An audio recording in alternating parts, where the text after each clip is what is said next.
I'm installing can lights in this room. As you can see, I got 3 of the 4 in. And layout is a little tricky because you're always trying to avoid the beams in the ceiling. This ceiling fan was put in, and there was a beam close enough. The ceiling fan's actually a little off center, but there was a beam close enough I could mount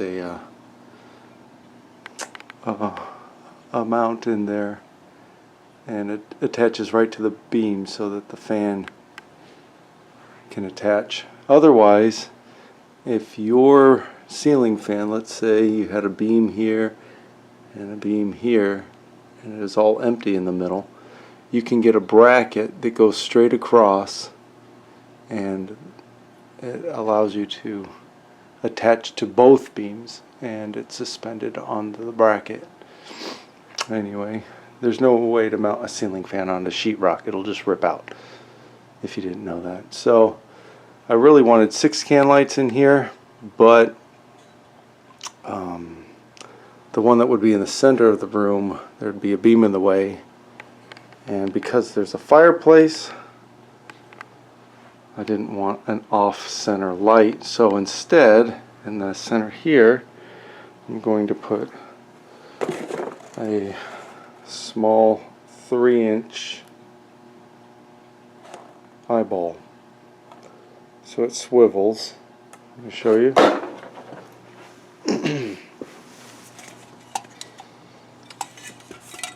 It's pretty small, and I can tilt it to shine on whatever's hanging above the fireplace. And to do all this, I'm having 3 separate switches. One for the fan, one for a dimmer for the can lights, and then a dimmer for the oven or the fireplace lights. And normally you would tap in, I would have just tapped into this kitchen light, but there's so much on this circuit already.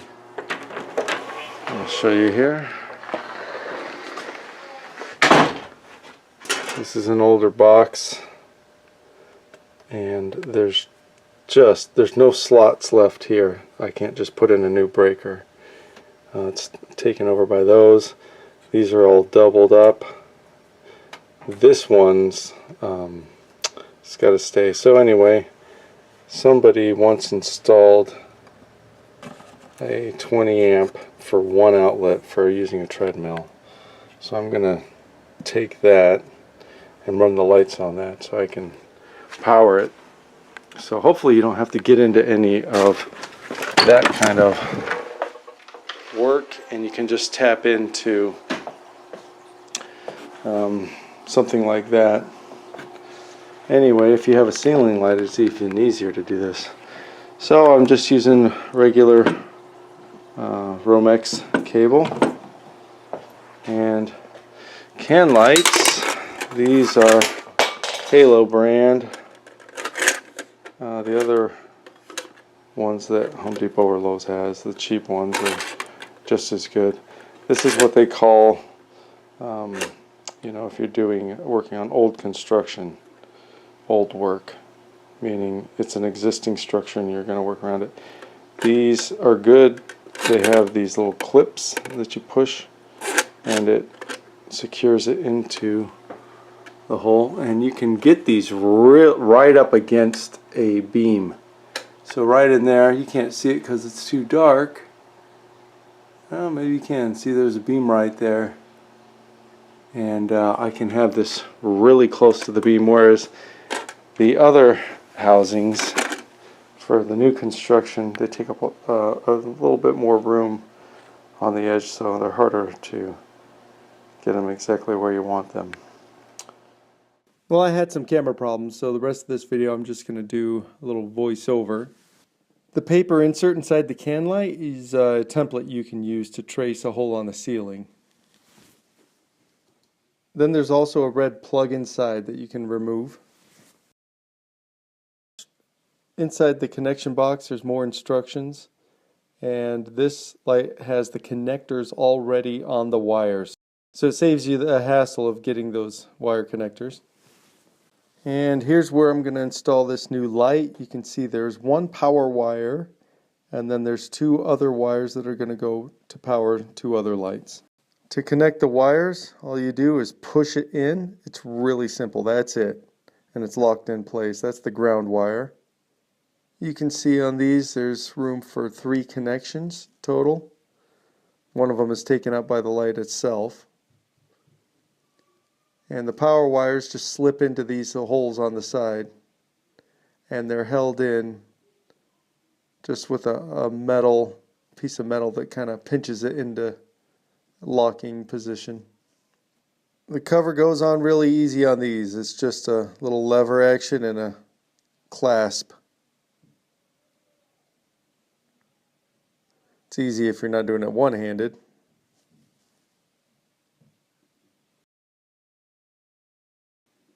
And that's it. It's all one little clean package. These are the clips that you're going to need to use to put in. What I do is kind of hammer it flat first, and then you use a screwdriver or something like that and hammer it up, and that locks it in position. There's a little bend of metal that you're going to put the screwdriver in that helps to push it. Now, I like to use a pencil and just ram it into the ceiling, and I can stand back and look and see if I like the position of where the lights are going to be. Also, before you cut the hole, you're going to want to shove something up through the sheetrock. Make sure there's not a beam right on the other side. And I'm just using a little screwdriver. I'm confident there's nothing on the other side of this. But what works even better is a bent coat hanger. You bend it at a 90-degree angle and swing it around. And that way you can really feel if there's anything in the way. To cut the hole, I'm just going to use a little drywall saw. This is the housing for the accent lighting. You can see it's painted white. That means it's also called non-IC. You'll see some of these lights are painted white. That means insulation can't touch it. It has to have several inches of separation between any insulation so it doesn't get too hot. The silver looking ones, like the last housing you saw me install, those are IC, which means insulation contact. It's okay for insulation to touch those. To wire this up, you pull out the knockout plug, and then you use one of these little connectors. It's just a little threaded clamp that you're going to put on. It's got a nut. You can buy these in a bag of 6 or so. Then you feed through the wire and clamp it down with a screwdriver so the wire is secure.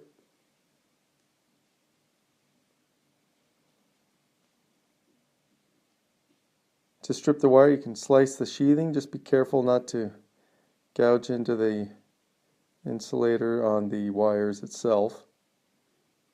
And just pull off a little bit more than a 1/4 inch or so.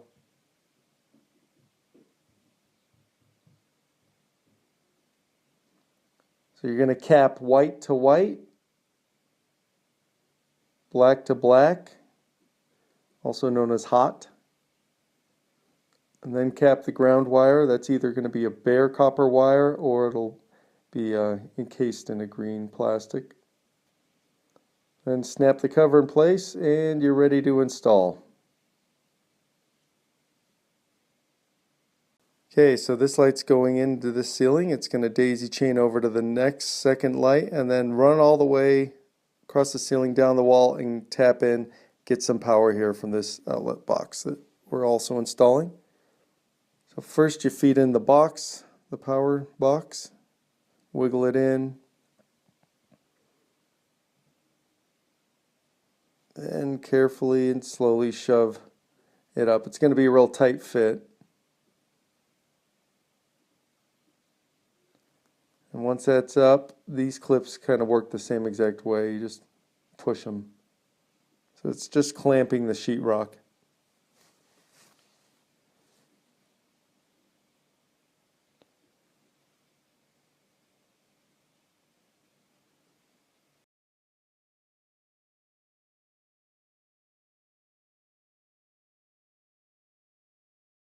The lights connect by just a little 1/4 turn, and then you push it into the housing.